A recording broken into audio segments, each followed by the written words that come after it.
So this is the digital microscope that I chose to buy. As I've mentioned already, there's many models available on the market and they vary a lot in price. And I had one many years ago, but it was very poor quality compared to the ones you can get now. And I did a bit of research online and came across this one that's HD, and it says that it has times 40 up to times 1000 magnification. And as I've mentioned already, you can capture images, still images, and you can also capture video using it, which is very useful when you're dissecting a plant and you want to record the whole process. And I'm going to show you that a little bit later. So this is the box that came in. It doesn't really have a brand name as such. And it did come with this stand here, and I'd had one of these in the past but didn't really find it very useful. I couldn't get the height on the microscope that I needed, so I opted for one of these stands this time, and it means that I can move the microscope up and down to get the different magnification levels. And it's really sturdy as well, and it's got rubber feet, so I ordered that separately to the microscope. Now, if we have a look at the back of the box, it just explains the various parts of the microscope, and here we have the focusing ring here, or the focusing pulley as they call it, and you just turn that to get the focus. And you also have a cap on the base, so that protects the lens inside there when it's in storage. And then you have a snap button, and I'm sure on this model this is the one that you press when you want to take a photograph. And then if we go round the other side, we have a look round here, you have a light button as well where you can adjust the light on the microscope as well. So yeah, so that's an introduction to this microscope. The lead is permanently attached, you can't take that off. But the great thing is it's USB, and it comes with an adapter so that you can use it on the modern USB attachments and the more traditional USB attachment as well. So you can use that on your tablet, on your computer, and on your phone as well. Apparently it's compatible with Android phones.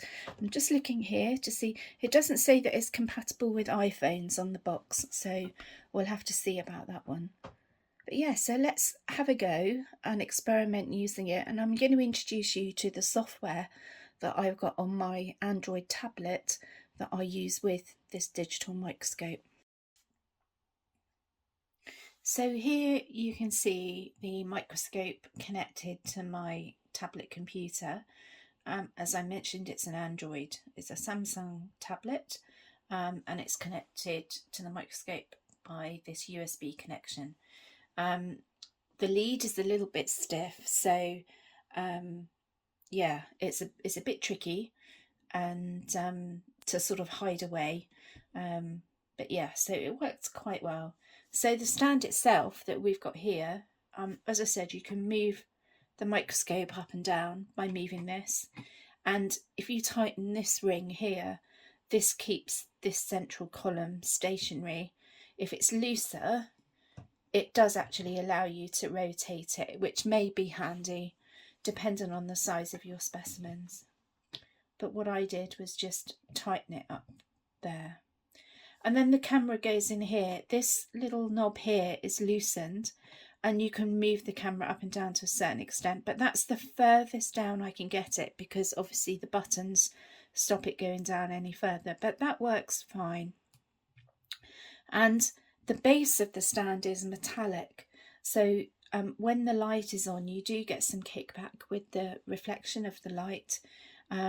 So I tend to use the light off if I'm in a well-lit room, and I will often have some cheap plastic Petri dishes, empty Petri dishes in my dissection kit, and there used to be the larger ones, but what I've done is, for the purposes of this microscope, I've just ordered some of the smaller ones, and they're 6 centimetres in diameter or 60 millimetres, and they're perfect to go on this stand here. And I'm going to talk about a bit more about how you can use Petri dishes and for containing items that you may want to measure as well underneath the microscope. Okay, so what I'm going to do is just go to the app. Now, when I first opened the microscope, there were two apps that were recommended to me. One was called InScam, and to be honest, we had lots of problems with it and we couldn't get it to work. So we've gone over to the other one, which is Camera Fi2. So it's Camera Fi2, and I was able to download that from Google Play Store. So I'm just going to open the app up, let it come together, ignore that. Now it says, would you like to switch USB audio as basic audio? So I'm just pressing cancel because I don't want it to record audio. Would you like to switch USB camera as main screen? So yes, because at the moment it's the tablet camera that's picking up my desk. Would you like to switch USB camera as main screen? Well, we've said okay, so there we go. So it should be going over. So in this dish, I've got some little seeds, and these are bells of island seed, which are a tall sort of flowering plant where the flowers are bell-shaped and they sort of a yellowy lime green colour. Now, unfortunately, you do get ads with this app, but they're not too significant. They don't interrupt your viewing too much. So you can just see the seeds under there on the tablet, but they're a little bit out of focus. So what I'm going to do is turn the focusing dial to get those back in focus. And there you can see we've got really good clarity, haven't we? We can really see those well. Now I can go down even further and view them. But obviously each time I view them, if I get closer, I'm just going to have to adjust the focusing. But you can really see the surface texture of those bells of island seeds. Now, when it comes to taking a picture with the app, which is really, really useful, especially if you're doing a dissection or you're examining a part of a specific specimen and you want to take an image at each stage of the dissection. So you click on camera here, and then it comes up in the main button setting there, and then the ad that you see at the bottom doesn't actually appear in the image. And then you take that picture and it says still image captured. Okay, now if you want to do video, you change over to the video camera setting and then you press video. And then it says recording has started, and then you press the stop button. If you want to view what pictures you've just taken or what video you've recorded, then you go to this button, the gallery button, and it's got the images listed, so you can see that there, and I can open that with gallery there. So that was the image I took. Now obviously we're seeing the border. Oh no, we're not, sorry, that's just me, that's just the gallery border, but we're seeing the Camera Fi2 logo, but we can always crop that out if we need to, that's not a problem. And then I'm just going to go back, and then you have the option of sharing the image, and you also have the option of deleting the image. And then if we go here, it will show the video, not that there's much to see, and I'm going to open it in video player. And then that's the recording of the video that I've just made. So we'll go back there. And then you've got here, you can write, which could be quite handy, I suppose, for when you want to make notes on an image. And I'm just going to do that again. You can do that with your finger, and this tablet actually comes with a graphics pen, so I could use that as well. And then there's a down in this bottom left corner, you can choose the different colours, and you can choose the size of the nib that you're using for doing the writing. And if you want to delete what you've just written, you just click on the dustbin icon there. Okay, and then looking at settings, so this is the resolution that the images have been saved at. So if I click on that, it offers me the option of 480 or 720. Now the InScan app offered me higher settings, but to be honest, these are only for reference images. I'm not looking to take really perfect photos. So I'm going to leave it set on 720 and it's HD.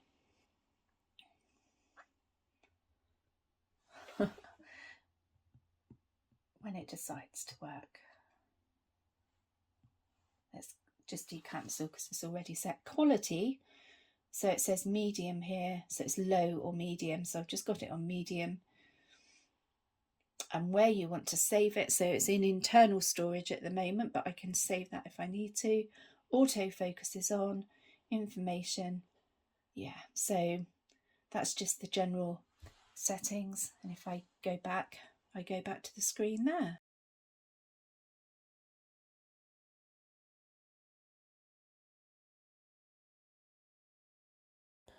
The microscope can be used not just for tiny subjects, but slightly bigger subjects too, such as this seed that has come from a pine cone.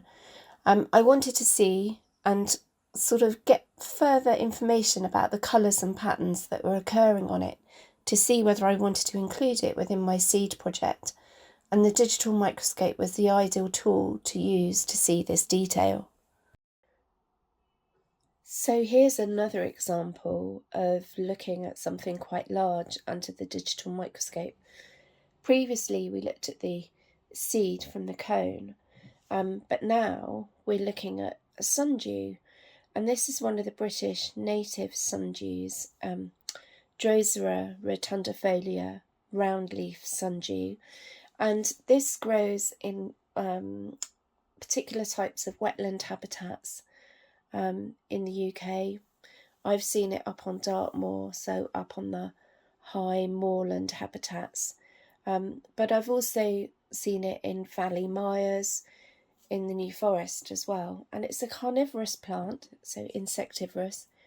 And I've got the camera zoomed in to one of the leaves on the plant, and they're just coming back to life really.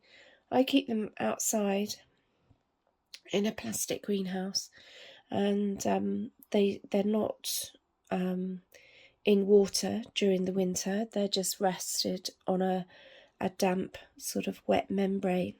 But yeah, so they're starting to unfurl, and as you can see on the tablet, you're getting a really good view of the leaf and the tentacles coming out from the leaf itself.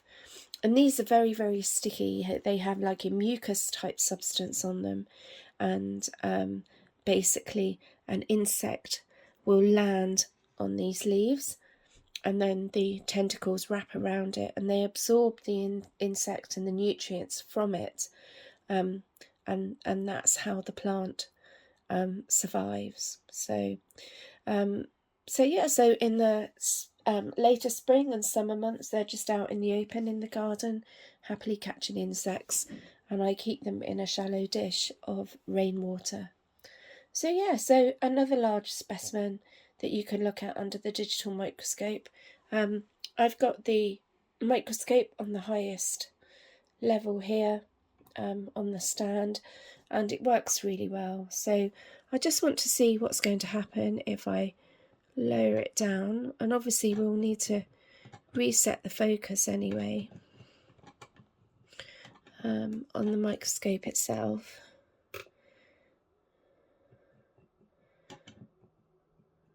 So we're that much lower, and now what I'm going to do is just reset the focus. Wow, isn't that fantastic?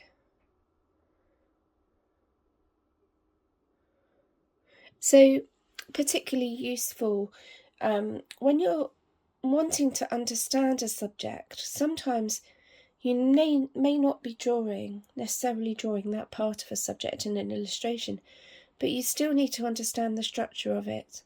And so a really good bit of kit to use for that. And also when you want to draw enlargements as well. So, you can really see the detail. And I feel personally that using something like this reduces the amount of eye strain. I know when I'm using a traditional microscope and I'm trying to draw at the same time, I can't wear my glasses when I'm using the microscope, but I have to have them on for drawing. So I'm backwards and forwards the whole time, and it can be really, really tiring. Whereas having something like this is really useful. Okay, so now what I'm going to do is move on to doing a dissection underneath the digital microscope.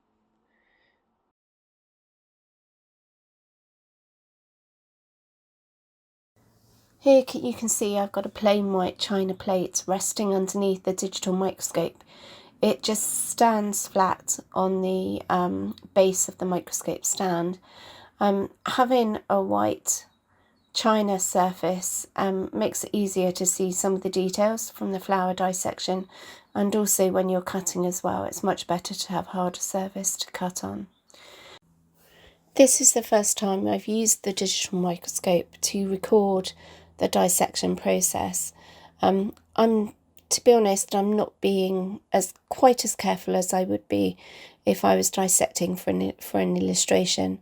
I'm a bit out of practice, but here you can see where I'm cutting into the primrose flower to reveal the inner structure.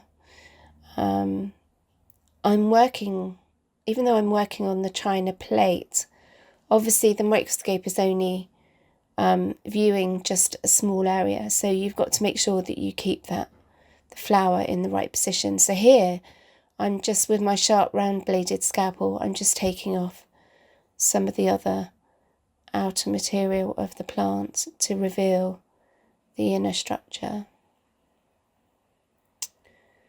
So it's really quite clear. I was very pleased with how you could see the specific detail. So yes, I'm going to be getting my dissection needle and using that. I'm just refocusing at the moment, but I'm going to use the dissection needle to point out some of the specific features to you. So we'll just wait for that bit to come up. Here we go.